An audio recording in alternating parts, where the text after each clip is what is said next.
Y'all YouTubers don't appreciate how much of an art stand-up is. The comedians that Joe Rogan made famous can never have enough. These guys want more, and no amount of clout or fame seems to keep them satiated. They've all followed in Joe Rogan's footsteps, making podcasts, and one of them has even tried to become a music executive, If Brendan is busy with Tiger, then I'ma stick Brian on them. a truck guy, Starting emergency call to the SOS service. a swinger, and even tried to create a Japanese whiskey called Tiger Thick, named after his son, Tiger, and his brand, Thick Boy. This is a 42-year-old man named Brendan Schaub. I'm sure there's plenty of other things that he tried to do that I forgot about too, but when I tried to Google Brendan Schaub business ventures, none of them have been successful enough to come up. What can you do? All that really comes up is his MMA career that, of course, also failed, which is when he famously misinterpreted Joe Rogan's advice. How will you think you do? I think people be surprised. Really? You think so? I think you'd be surprised. I really do. I think he'd f you up. And became a comedian, leading to legitimately his biggest failure of all, stand-up comedy. Huevos rancheros. Carne asada. But this video is about more than just Brendan Schaub. The whole Rogansphere is intolerable. And basically every single one of them has tried to break into Hollywood and become a famous actor in one way or another. So today I want to look at those mostly terrible movies. I think a good place to start is with what might be the worst of all, none other than Bert Kreischer, the comedian who of course got famous for taking his shirt off and telling an unbelievably realistic stand-up story where he outdrinks Russians. And Bert Kreischer doesn't have any other ideas, so that's what his movie is too. It's just a recreation of his famous stand-up story. The Machine seriously has one of the lamest starts to any movie I've ever seen. It literally starts with clips from Bert Kreischer's stand-up that the movie's based on, and there's a Russian guy watching the performance, so within seconds it became even more boring than I expected. Why isn't this just a movie of the actual story? No, instead we're in Bert Kreischer's post-fame, weird, fake, made-up life with actors portraying his family, including Mark Hamill as his dad. I guess Bert thought that would be funny. And this is even more sad, what if this casting choice is fulfilling some lifelong desire that his real dad couldn't? The dumb plot of this movie involves Bert stealing the pocket watch of this Russian girl's dad. So she brings him to Russia where he's like super famous as the Machine. And he walks around reminiscing on all the amazing, incredible things he did the first time he was here in Russia. You know, back when the famous story definitely happened. You know, the one that's so good and so real that an entire movie was created based around it. And that's what this movie becomes from here, is a retelling of the stand-up story that he's already famous for. Bert Kreischer is the one-trick pony of comedy. Mark Hamill starts doing drugs with the Russians and then kills one, so that's weird. Even I'll admit that the Machine story itself is a fairly good story. It's not funny, but it's a pretty fun story. There's a reason it alone was able to take Bert Kreischer of all people so far. But for some reason, The Machine, the movie, is just under 2 hours long, when even Bert's original story shouldn't have been made that long. Thank God at least this is all Bert Kreischer has done movie-wise. So let's go ahead and just move on to his best friend, Tom Segura. Tom Segura might have been the most successful out of all of Joe Rogan's little underlings. And by the way, in case you didn't know, these guys used to call themselves the Death Squad. They're all like 40 and 50 years old. I want to start with this horror movie he's in called The Countdown. So this movie starts with these teens at a party, and they all find and download this app with a countdown timer to when they die. So of course, one of the girls' timer is 3 hours from now. I was really hoping her timer was going to be like 20 seconds and something crazy was immediately going to start happening. That would have been way more fun. But yeah, her timer's 3 hours and no one takes it serious except her. And after the party, her boyfriend drives home drunk, so she's scared that that's how she's going to get killed. And then he leaves without her. And she was right. He actually does crash his car. Except then this just happens anyways. So then the rest of the movie is just other people downloading the app, and all of their death timers are within a few hours or days, and there's nothing interesting about it except for Axel from the middle and also this girl from Internet Icon. Does anyone remember that show? Internet icon. It was Ryan Higa's talent show to find the next big YouTube star in like 2012. So Tom Segura is a hacker who hacks into the app to make people's timer last longer. And I can't believe how bad of an actor he is, actually. It means it's big, like a season of Game of Thrones on your phone big, which doesn't make any sense because it's just a clock. Well, can you still delete it? Of course. I thought he'd be better than this for some reason. He's like really monotone and weird, and his hacking doesn't work, and then he's not in any other scenes. So he's also in this movie called The Instant Family, which is a movie starring Mark Wahlberg that Tom Segura has a very tiny role in. He just has a few lines as Mark Wahlberg's wife's sister's husband. He's also in this movie called The Opening Act. It's a movie all about stand-up. It starts with a ton of classic stand-up clips, including the underrated GOAT, Brian Regan. Whatever happened to handshakes? Didn't those work okay? This guy walks up to me and he's like, huh? Huh? Huh? Huh? I'm like, I don't know how to participate. And the movie's about this Asian kid who loves stand-up comedy and his journey becoming a comic himself. His girlfriend is Debbie Ryan from Disney Channel. Pretty much every scene that he's not physically with her, it's overlaid with their texting. Honestly, this movie's alright, I guess. It's way better than Jim Carrey's first ever movie, Rubberface, which isn't a very fair comparison. It's just also a movie about beginner stand-ups. For a movie about comedians, it's not funny, which isn't very surprising, I guess, because stand-up comedy isn't funny anymore. The only entertaining parts of this movie are Bill Burr as the boss and Cedric the Entertainer as the main comedian star. And then there's Tom Segura's role. The main character ends up in a girl's trailer home who's trying to make him cheat with her, and then her boyfriend comes home, who is Tom Segura, the cop. You hear his voice a little, but you don't actually see anything except his legs as he's... Could have been you. What? Could have been you, like the 50 Cent song, because you love 50 and I love 50, and that's just what I always think about when I'm taking care of my man. Oh, baby. Let's get horizontal. What am I watching? So yeah, other than for some reason that horror movie, Tom Segura didn't really try to get any big roles, it seems. So we're gonna go ahead and go on to Tony Hinchcliffe, who is a sad, strange little man. Hello.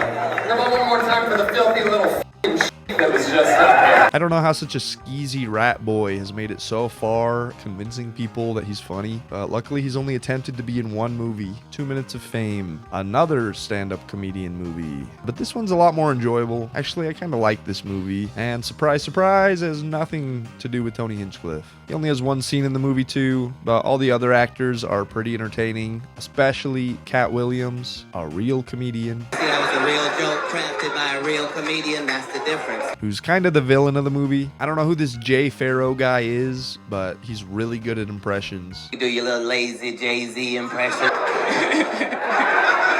And the plot of this movie is him getting a YouTube viral hit comedy video roasting this made-up comedian played by Cat Williams. And this video wins him a spot at the Laugh Factory. Tony Hinchcliffe's role is as a racist TV executive who turns Cat Williams into a crow with jewelry on named Jim Crow. My God. I assume this is a Chappelle Show reference. So this isn't like a great movie, but if there's one I'm talking about today that you probably haven't heard of that I'd want to recommend, it's this one for sure. This movie actually also starts out with the Orange President golfing, played by Coach Tugnut from Even Stevens. My baby mama's been tripping. Who, Shanika?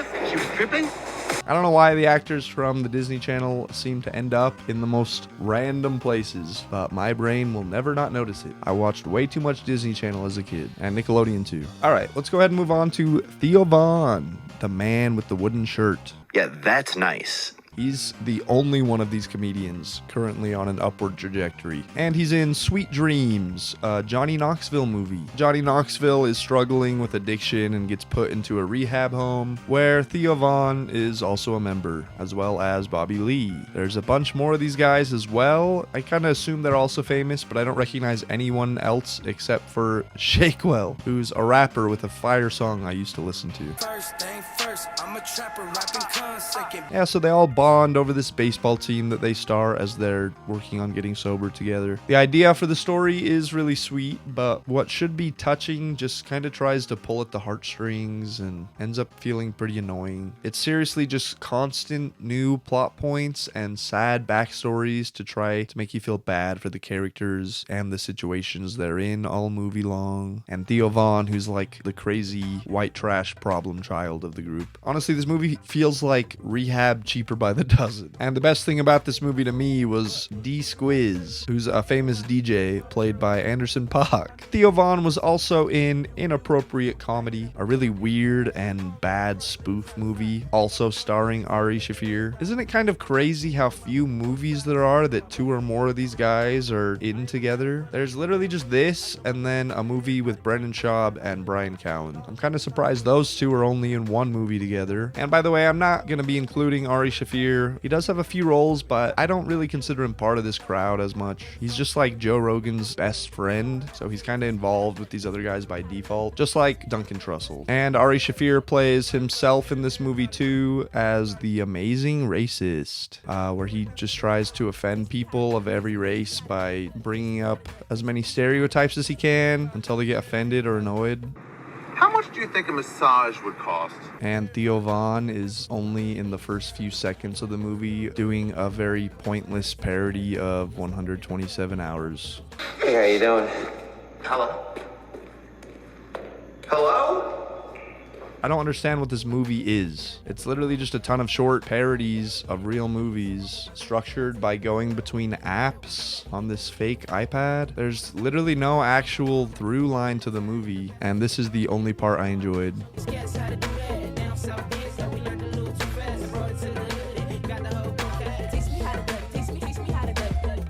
Yeah, this really is just a bunch of unfunny sketches, not a movie. And Lindsay Lohan is also in it for some reason. It still blows my mind that Theo Von found himself stuck in Brendan Schaub's weird, failing podcast bubble for a couple of years. I think at the time, everyone but Theo Von knew that he was better than just being Brendan Schaub's co-host. So speaking of him, on to the man, the myth, the Bapa, Brendan Schaub. This is a dude who has surprisingly little awareness of what he's doing. He's also a habitual liar. It's just never-ending made-up nonsense out of his mouth at all times. He manipulates everyone around him, I don't think even out of malice, but just out of pure stupidity. And he's the most entertaining person on this list by far, for reasons that he will never be able to understand. So Brandon is in this movie Film Fest, about film students in competition at a film festival. It's kind of cute. There's this weird subplot with a fake Swedish guy. But yeah, Brendan in this movie is Blade, the town drunk. Basically, the main character's at a bar and is getting hit on by this woman that Blade likes a little too much. So he does the classic abusive ex-boyfriend thing, even though he's not even an ex-boyfriend, just a creepy drunk dude. So Brendan Schaub was also in The Tax Collector with George Lopez and Shia LaBeouf. I want to talk about Brandon himself more than I do his movies. Like, for example, how he'd make fun of his podcast co-host Brian Callen, who, by the way, got way closer to movie success and fame than anyone else in the Rogansphere. But yeah, Brandon would make fun of him for having a tiny role in The Joker in 2019, just for him to have a way more useless role in a movie that no one's ever even heard of a year later. Let me show you his minuscule role in this scene. Take a look for yourself. Did you see him? You probably missed him. Let me go back. Yeah, no wonder you missed him. Everyone missed him. He was clearly left out or taken out of most of these scenes on purpose. Look at the one shot of him that they felt they had to include and how fast they cut away. Probably before you don't notice this stupid face he's making. Also, his name in the movie is Fat Patrick. There's obviously not a way to even know that without looking at the credits, but it's just so funny, especially because Fat Patrick has also been in another movie. And I mean that literally. For some reason, he's also cast as Fat Patrick in this movie that came out 5 years later. It's like he wouldn't accept the role unless they let his character be called Fat Patrick. Oh, you can't write stuff that's funnier than Brendan Schaub's reality. By the way, I do think this is actually just a joke someone made on Wikipedia, but I don't care. It's been making me laugh so much. Plus, he just looks like he just looks so much like a Fat Patrick. Oh, yeah, he's in this movie with Bryan Callen. And again, Bryan has a bigger role than Brendan has, even in the movie they're in together. The movie's called Range 15. All I have to say about it is it's exactly the type of movie I imagine Brendan Schaub loving. It's basically an Andrew Tate comedy zombie movie, which sounds a lot worse than it is, I'll be honest. It's a pretty inoffensive movie. I guess it's a little more like a Dan Bilzerian zombie movie. Does anyone remember that guy anymore? On to Bryan Callen himself. He's in Ride Along, a Kevin Hart and Ice Cube buddy cop movie, and that's all you really need to know exactly how this movie goes. There's this one line that I laughed pretty hard at, though. Hey! You're white! You're white! You don't fight! Kevin Hart is a new policeman and becomes partners with Ice Cube. And there's another cop duo that's Bryan Callen and John Leguizamo. He's always dope. The only kind of fun part of the movie is the ending, where it's revealed that Bryan Callen and John Leguizamo are actually part of a cartel and set up Ice Cube for like the dumbest, most unrealistic scene I've ever seen. But it's hard to care when it's the only fun part of the movie where I was interested. I hate Bryan Callen more than maybe any other Rogansphere comedian, and I wanted to talk about how bad his acting is, but it's honestly not, especially compared to everyone else. He's definitely best remembered for being in The Hangover, which is like obviously the best movie here, I think. For some reason, I could have sworn Bryan Callen was also in Adam Sandler's Zohan. I can't remember the full title right now. It's like The Legend of Zohan or Return of Zohan. I don't know. It doesn't matter. Did you throw this shoe at me, my friend? But I guess I just thought that because of whatever accent he's doing in the Hangover movies. I don't know what he's trying to be, but in the first one, he keeps talking about baklava. What are you doing? Bring my friend some tea, some baklava, huh? Come on. Unbelievable, man. So I guess he's Turkish. Who knows why he even felt the need to do an accent. And then in the second Hangover, he's Samir, a different character with the same accent. Oh, Paul Giamatti is also in the second Hangover. Legit, probably the greatest actor ever. Any movie Paul Giamatti is in automatically goes up an entire letter grade. But Bryan Callen is in a ton of other movies too, like way too many, and I don't want to keep talking about this toehold. Actually, the next few people I'm going to be talking about are in way too many movies, except for Eric Griffin, another Brendan Schaub co-host who isn't even relevant enough to be worth talking about. Him and Chris D'Elia do the Golden Hour podcast with Brendan. I'm not going to talk about Chris D'Elia either because he's an evil guy and doesn't deserve it. Oh, really, dude? Plus, I really don't want to have to choose between these movies, even though I am kind of curious about him being cast as Snow White. But I will say I'm pretty excited for the upcoming movie he's starring in. Alright, Joey Diaz has been in a ton of movies. They were all way before Joe Rogan podcast, but I do want to talk about Spider-Man 2 because it's hilarious he's in it. You want to get to him, you got to go through me. Let's wrap this up with talking about the one and only Joe Rogan. Joe Rogan actually hasn't been in very many movies, probably because he's too busy being one of the 1,000 people that has the talent to write jokes about humping inanimate objects.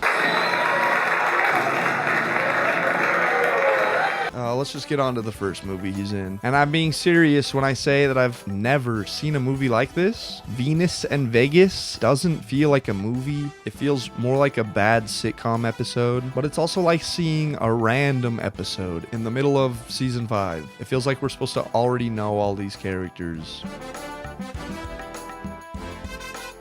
And Joe Rogan's character is this weirdo at a strip club. I actually feel like Joe Rogan himself must have written his own dialogue because it sounds way too much like the way Joe Rogan always speaks when he's trying to be funny. Crazy chemicals that your brain puts out because you want to mate, you want to breathe. Why do you think it feels better when you come inside? Because that's how you fucking babies, dude.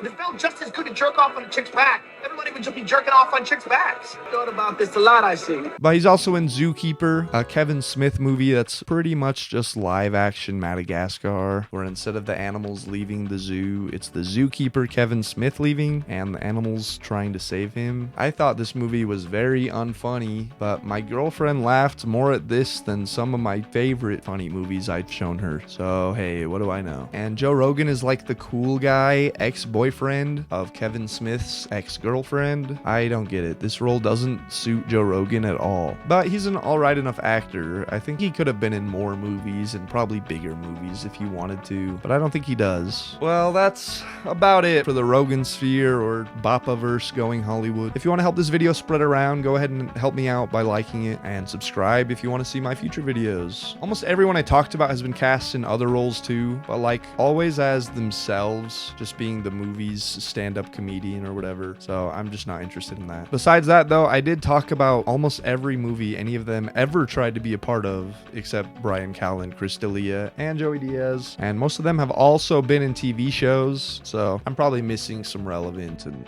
otherwise funny stuff there. Thanks for watching. This might be the most fun I've had making any video so far, so I really hope you enjoyed yourself.